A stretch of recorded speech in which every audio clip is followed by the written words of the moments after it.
I was really confident at the time of leaving my job that I'll make something good out of.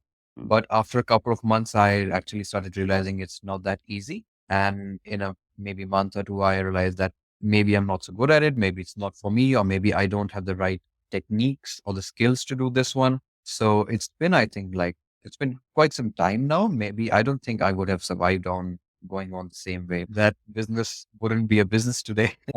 I was also I like, said you would have given up. yeah, I was really close to giving up. So I was really struggling to point out, okay, this is going wrong, but why? So the reason why it wasn't working or the reason why something was working, that wasn't clear to me. And again, I was getting very fickle minded. I was like, maybe I'll try. I tried so many techniques. Like I talked to you, I did candidate portfolios, I did video interviews, and I would used to send those links. The most interesting thing about Rohan's story is the trajectory of his business and how it changed. He had been running his business for a few months and it was heading in a certain direction, which in his words, he probably would have closed it down eventually. And he had a conversation with me, and it's not that everything changed overnight. It was just the trajectory of things changed. And now we're having this conversation less than 3 months into working with me. And now he's literally ready to make his first hire. So if you are in that position, I'm sure you'll find his story very relatable. But he is a very hard worker, and he no doubt would make this business very successful in due course. Rohan, great to have you here. Would you mind introducing yourself for those who are listening who don't know who you are at the moment? So my name is Rohan. I've got a very diverse background. I'm mostly talking about my work background. I'm based in Australia at the moment, Sydney, Australia. I've got almost 10 years or so of the background working across different roles like a software dev, moving up to the management roles like team leader, project manager, product manager, head of operations, those kind of roles. And about 6 to 8 months back, I thought I had enough and I need something of my own. And at that time, I was well, I can admit it now. I was a bit overconfident that recruiting is going to be super easy and I'm going to make thousands of bucks from the first week or so. Learned it the hard way. That's not possible. Yeah, I spent about maybe 2, 3 months by myself trying out different things. Didn't really work. And then it's been about 3 to 4 months since I've been working with you and I can see the differences days and night. And that's how it's been in a nutshell. I appreciate that. Appreciate you saying that. I'm going to go into that in a little bit more detail. Do you mind giving me a little bit more insight into some of the things that you tried before we started talking? I didn't know that you were going at it for a few months, by the way. Yeah. So it had been like a few months. So I started doing it towards the latter part of my job. I was still working as a product manager, but I was working on this on the side. But that was very vague. So I'd watched a couple of random YouTube videos. Throughout my career, I've dealt with a lot of recruiters, like a lot. So Mhm. I thought like I know it all and I know the whole process and it's on the outskirts, it looks pretty easy. So I thought maybe I'll give it a try and see how it goes. So I started working maybe a month or so. And then towards even a month in, I thought, this deserves more attention and more time. So that's why I thought about it. I discussed with my family, with my wife, and I took the tough decision of quitting my job and doing this full time. So for the initial, I would say 1 to 2 months, I was still in the tech sector. So it all boils down to the niche. I know you must have heard it like a million times in your 10, 15 years, 20. So my niche wasn't defined, first of all. So I started off with any and everything I could get from software dev. I tried that for a few weeks, but the IT sector is really populated and there's hundreds and hundreds of applicants. So then I immediately within 2 weeks moved to more of a marketing manager niche. I tried there for 2 weeks or so, found some results, not really good. Then I jumped into the business dev role. So I was trying anything and everything. So tomorrow morning I'll wake up like, oh, this role seems good. Maybe I'll try this. Or maybe that role seems good. I'll try that. So that's where I was and what I was doing. Also, I would say my tech stack, the tools that I was using at that time, I thought were good. But now it's been a few months, almost close to a year, then I can say they weren't the best. So the tech stack really affected. And also the techniques that I was using, I would say I don't want to give it away, but like I did not have the right tech stack to start off with. My email content was also way too salesy and way too direct. And there were a lot of mistakes which over the course you pointed out and I corrected them and I realized, how can I be so stupid? So there were a lot of those things. So What yeah, and what were the about, what were the tools you were using beforehand? should I name them out? Go for it. I didn't care. I've got nothing to hide. I didn't hide anything. Yeah. So there was one called Contact Out. Okay. I use that for email finding and also to do my email campaigns. because it was a lot cheaper than other alternatives like MailChimp or other stuff. It was fine, but the only difference was there was no email warm-ups. I was still doing a lot of fundamentally wrong things, like I was still using one single domain to contact like hundreds of people. My email content was really shady. By shady, I mean like I had lots of links in there. So I was And giving I remember this. I remember this because you had like different colored fonts and it was bold and italics and underlined and all sorts. And I was like, do you normally send emails like this? And I think I was trying to pitch too much in the very first encounter, and I was like a long two stupid scroll email with tons of points for candidate. So there was a section of why this candidate is good, where he is located, what he's doing, then a link to a demo portfolio which I created for the candidate. Then there was a whole big chunky section of why work with me, how I am the best recruiter in the world, and how my services are much better than the other people and all of that stuff. So that made the email way too chunky. My campaigns were just using one single email account. There were no pre-warmed email accounts. I was checking for some email deliverability, but not at all, not too many. So most of my emails were just going into junk and to bulk. So there was a yeah. lot of things which maybe the candidate would have been good, maybe it would have been an opportunity, but they were getting rejected because of all these fundamental issues that I was doing. It went on for about a couple of months, and then I realized like it's not in the candidates, it's not in the role, it's probably something wrong with me. I mean, I was doing research on my own, multiple blogs, YouTube, websites, recruiter forums, a lot of those things. And that's how I came across a couple of your videos. Were really helpful because it clearly painted like a structure of what I was doing, and I could really like, yep, that's where I'm going wrong. And also, I don't want to say it, but like a lot of other, won't name anyone's YouTubers, but they were all like, this can be done. I'll tell you how. Subscribe to me and buy my $1 million plan, and you'll be a recruiter within 2 months, and you'll earn six-figure, potentially seven figures. So they were a lot more salesy, whereas your videos were way more informative and value driven at that time for me. So especially the niche training at that time was really helpful for me. I was still going wrong. So I thought maybe, yeah, let's give it a go. Let's talk to him. I can't go down from here any further. I'm not faking anything at all. What goes? Let's have a quick talk. And the rest is history. Yeah, man. I'm glad we had that conversation because I still remember you had a lot going on personally, traveling a lot as well. So we had to make a few amends, but either way, it was nice having that conversation. Curious to know from like a human level, what was the trigger point where you said, you know what, I clearly don't know what I'm doing. I need to get some help on this. What was the moment where you said, you know what, this is it. I need to do this. I think it was just like me monitoring my own campaigns and seeing like there's a role, and I have a couple of candidates which are really good fit. I have tried like XYZ method. Nothing is working. So again, like there's something wrong with me, and I also didn't have access to any recruiter network or like a group who can actually guide me like, hey, you're doing this wrong. You're doing this right. So I was really struggling to point out, okay, this is going wrong, but why? So the reason why it wasn't working or the reason why something was working, that wasn't clear to me. And again, I was getting very fickle minded. I was like, maybe I'll try. I tried so many techniques. Like I talked to you, I did candidate portfolios, I did video interviews, and I would used to send those links. I used to upload them to YouTube, send those links to as cold emails, like this is a candidate. I'm like, I'm doing everything I can, but still something's wrong. So I was trying a new technique every few weeks. And also there was a lot of manual work involved, which I realized after a while that can be automated through a lot of steps. And that made my life a lot more easier, automating a lot of that admin work.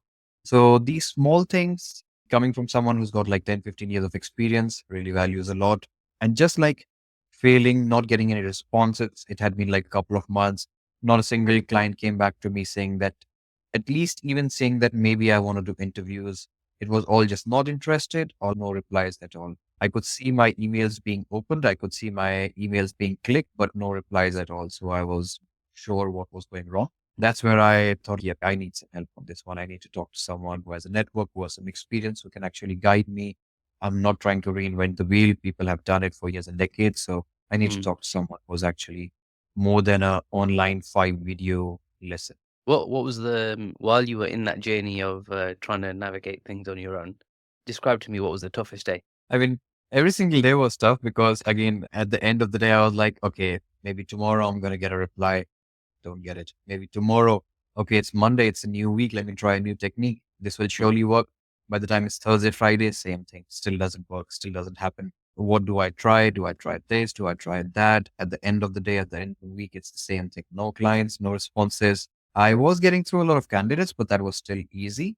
I did try a few unethical ways on LinkedIn as well, but I think I told you about that. But again, I was trying everything I could. Do you want But to at share the them end, now, or do you want to? now let's leave it. Okay, cool. We'll save that for Yeah. another day. Yeah. Maybe a lot of people would have tried some other things over there. So again, but it boils down to the same thing. Like Monday, I'm super hyped up. I'm a pretty hard worker, I could say. I used to put in a lot of hours, a lot of effort, a lot of strain, a lot of mental work. By the time it comes Thursday, Friday, same thing. No replies, no results, nothing at all. The whole week wasted. All new techniques I tried don't really work. So I was like, something's really wrong and I need someone to help me out with this. It was just like week after week, seeing no results at all. And I mean, it still wasn't instant when we started working together, but there was what changed basically. At what point did you say, you can imagine the journey that you've been through now? You've had this difficult experience, then we've started talking, and it's not like you saw a result within, let's say, a week. It still took a little bit of time, but what changed? I mean, there's a lot of things if you look at it from ground up. So foundationally, first of all, you helped me out majorly with the niche selection. So that was one really big thing. I mean, if you go into YouTube and type, how do I become a recruiter or like recruiter 101, the first thing anyone will say is figure out your niche. So even after watching a lot of videos, I didn't really get what exactly to, I needed someone to validate the niche. So you really helped me out with that. I understood why this niche works compared to the other ones, what my geographical location helps me decide the niche. And there was the data backing behind it, X number of applicants versus Y number of job applicants, job applications. Which sector is this? What kind of roles? What are the average salaries? I remember even after that, I had still boiled it down to four big titles. I don't want to say those titles anymore, but again, like I still boiled it down to, okay, out of from the initial 10, 15, I finally boiled it down to four within my healthcare sector, which I'm doing it in at the moment. And I was 100% sure these are the main final four and nobody can move me from this. Then I had another session with you and I realized, nah, I'm still spreading out way too much. So I think after a couple of sessions more, then you talked sense into me and I actually realized why I need to sub niche into more. And out of those four, I picked one and it's really working out well for me. And now looking back, I think if I went with all four, maybe I don't know. It could have been good, but like it would have still been a case of jack of all trades rather than master of one. Mhm. So it really helped me out with the niche selection. So that was one fundamental thing. Then, as I said, like my emails were a mess. I remember one, we were having a group session where you stopped everything. Hey, bring up your system. Let's write it out right now. So you pointed out my deliverability score. My emails were way too big. So small things like those contribute to the bigger victory. It's again like not one specific event or one specific day or one specific dialogue we had between each other, which really spiked up. It's like those small things over the time, which Mm. build up your foundation. And once you have the foundation, it's just a matter of either you strike today, tomorrow, next week. Appreciate you sharing that. If I can say this now, I can obviously I keep track of everyone's progress in the training and like how far people have come and the time that it's taken them to do it. You weren't the quickest through the training in terms of implementation. There are others that got through it a lot quicker. You weren't the quickest. And I'm curious to know, is that because there was some resistance to changing things like you described earlier that we spent a bit of time going through the niche? And I can still remember pushing you back and saying, no, we need to change this point. We need to change this point. What in your mind were you thinking, I don't want to do it? Or some people would just accept whatever I say. Whereas in your case, you had a little bit of resistance. What was causing that? Again, I would say a bit of overconfidence. So like I said, Mm. like I came when I joined, I thought like I've worked with so many recruiters. I know how it works. So immediately, again, it takes a little while to build trust, even between, let's call it a student and mentor relationship. It takes a little while. I didn't know you earlier to prior to talking to you. I knew a lot of ways which I was still thinking this can work. So I'm not sure how slow or fast I was compared to the other ones, but I was still trying to go out and see if this could work, maybe this can work, maybe this could work, or maybe I can try this and it works. And I'm not sure at what point I was like, nah, I think let's just follow what the pattern is and see how it goes. And again, there was a lot of the delays. I wouldn't say delays, but it takes a little time for the automations to kick in as well, for your email campaigns to finally start going out. The number, the volume increases, and you start getting some responses. And then some are positive, some are not so positive. So it takes a little while. Maybe I was just a little slow to pick up. That's all I can say. No, that's okay. That's okay. How do you now that you're seeing the systems working in full flow? There's a question mark on the outside when it comes to AI and automation. Do we lose the personal element? Is it stupidly expensive? Is it really complicated? There's loads of questions that come out, and I thought I'd ask you, what's your journey been like when it comes to implementing some of the tech, and how have you found it based on what I've just mentioned? I wouldn't say that it was too difficult because again, I am from a very tech heavy background. So a lot of softwares I can pick up pretty quick. I have been into like marketing roles and all those stuff. So I had a lot of prior knowledge of emails, email warming up, what tools to use, those as well. And also a lot of tools have become pretty smart now. So even if you're not from a very tech heavy background, you don't really need to have that experience. So it wasn't too tough getting on the tools. Again, it takes a little while for the tool to adapt to the automation, for the automations to go out, for you to actually start getting results. So it's more a matter of patience rather than adapting to tools. With respect to AI, it's a mixed bag, I would say. It's important for you to do it. If I don't know about the others, but if I wasn't using it, I would still be like a few weeks, maybe a month behind from where I am at the moment. It's surely helping me out, but definitely, you can't just completely rely on AI. At some point, you have to stop it, and then the human intervention has to come in. Absolutely. It's how much is it all costing you now? Business running costs. Less than 1,000 Australian dollars, approximately there. So I wanna talk a little bit more about your experience of like how you find me working through some of the training as well. How did you first come across me? Just YouTube Okay. suggestions. So I kept looking for any and everything related to recruitment training or recruitment business setup on YouTube. Mm. And then YouTube set up and it shows you relevant videos. And that's how I came across you. And was there something that I said or something that you heard where you thought, right, this is the person that I need to talk to? I think one of your videos hit me pretty well where you have visualized the rough diagram of here's the client funnel, here's the candidate funnel, and the steps. So I was really struggling with the step one. So I didn't even see myself. I hadn't visualized that it's going to be like a funnel and I'm still stuck at the very top. And there's like a lot to still go down and explore into. So that one really helped. And overall, your videos were really helpful in clarifying at different stages. Mm. It's not just like how to set up a business, it's just teaching you how to be a recruiter. So that was really helpful rather than, again, trying to sell a course or ask for membership or even, hey, share and subscribe to my video. Don't forget to press the bell icon and all that stuff. So that was not present in your video. It was just like about giving values, Mm. explaining a lot of fundamental concepts, just helping out. That was really I'm with you. Looking at your business now, because you described earlier where you were and you were a bit lost on your own. Obviously, we've still got more to go from a training perspective. But let's just say we parted ways now. What kind of revenue numbers would you say you would be confident hitting on a monthly basis without any more support from me? I expect, I wouldn't say I will, but I expect for it to be like an exponential growth. I Mm. don't want to put a number to it at the moment, but it's going to be like because it's been a few months and the early few months were just setting up, understanding the fundamentals, getting my accounts, getting my automations, getting all those things ready. And now I can finally reap through the benefits that are coming through it. So I can actually see it growing. The exact amount, I'm not too sure at the moment because there's a lot many variables involved in Mm. giving you an amount. But again, like if we were to part this very night, I don't hope that happens. But if it was to happen, but still I've got a lot of value from our one-to-ones, from our group sessions, even from the network that we have at the moment. And again, like it's been really helpful. And I want to ask about that as well.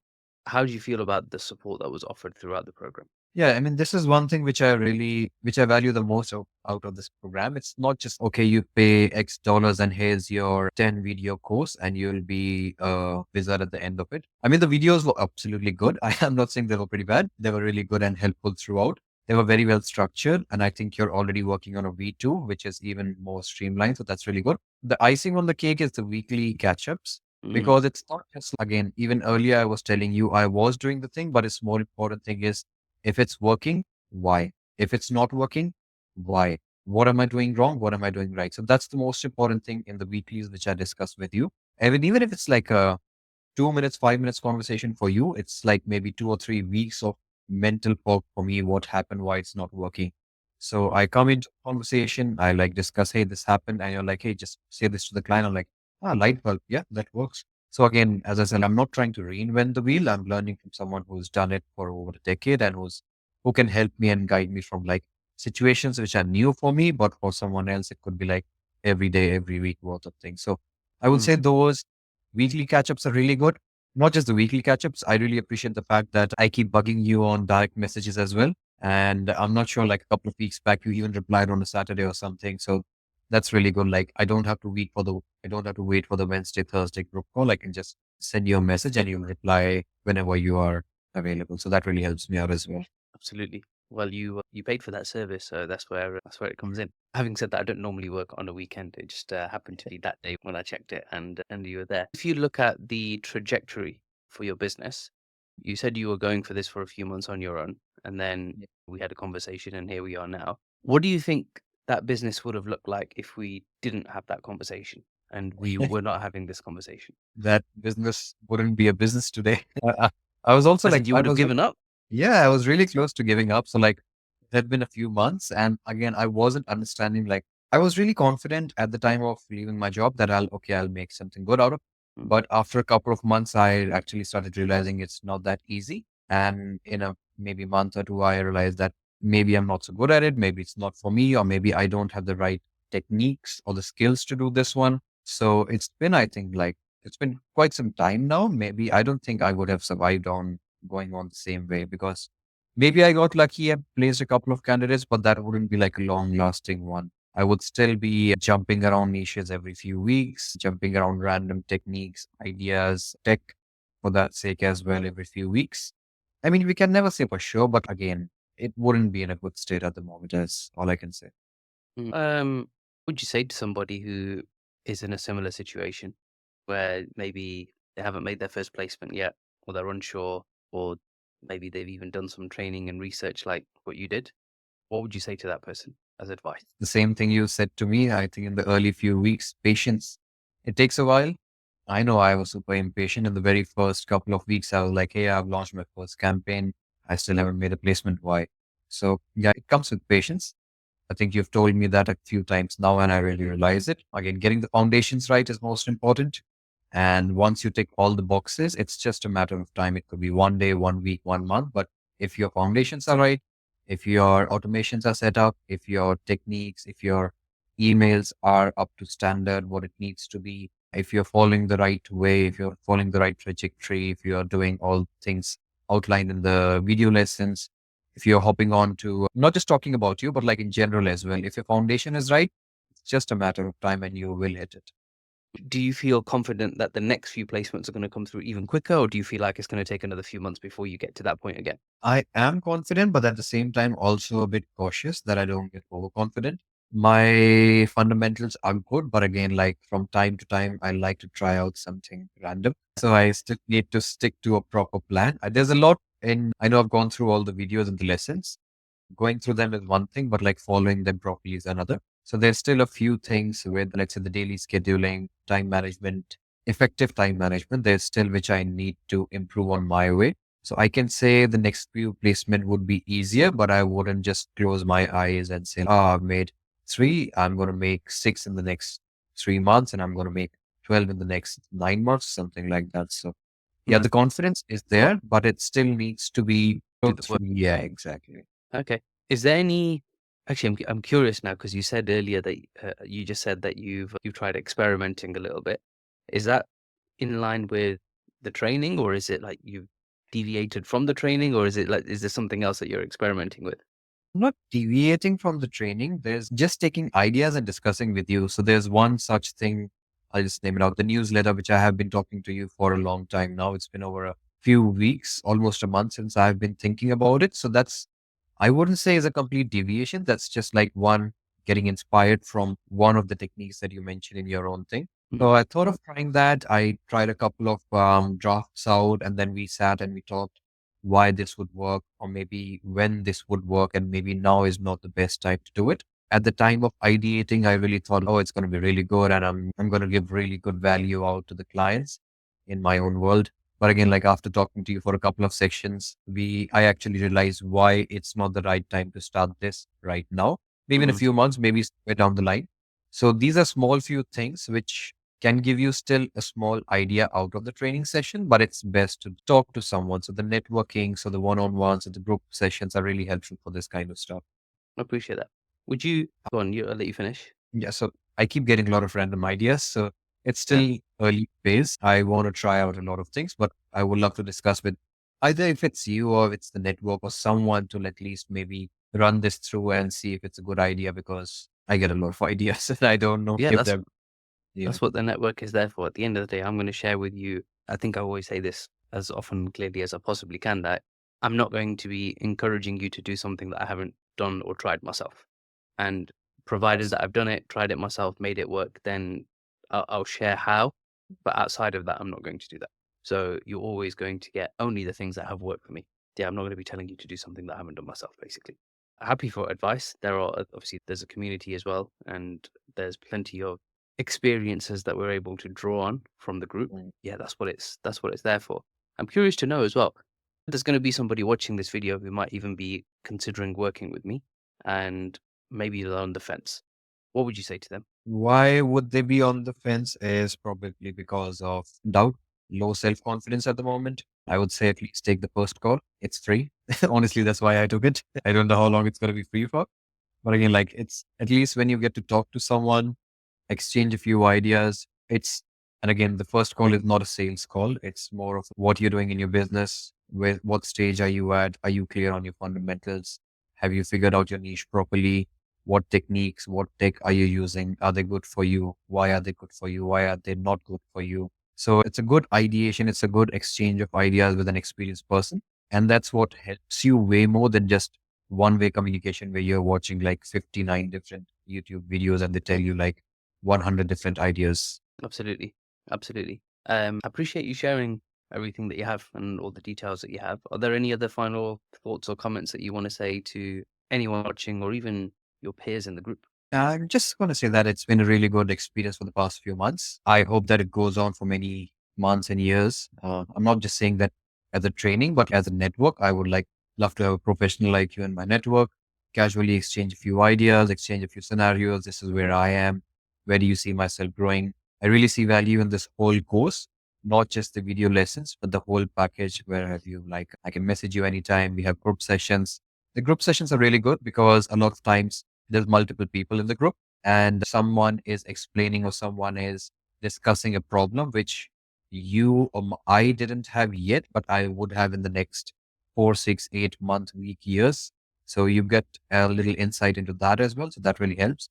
I remember in the initial few group conversations where I was still not at the VA hiring stage, but there was someone, I don't remember either Tom or someone who was discussing about the VAs and I found some really good ideas. I was still noting it down on the side.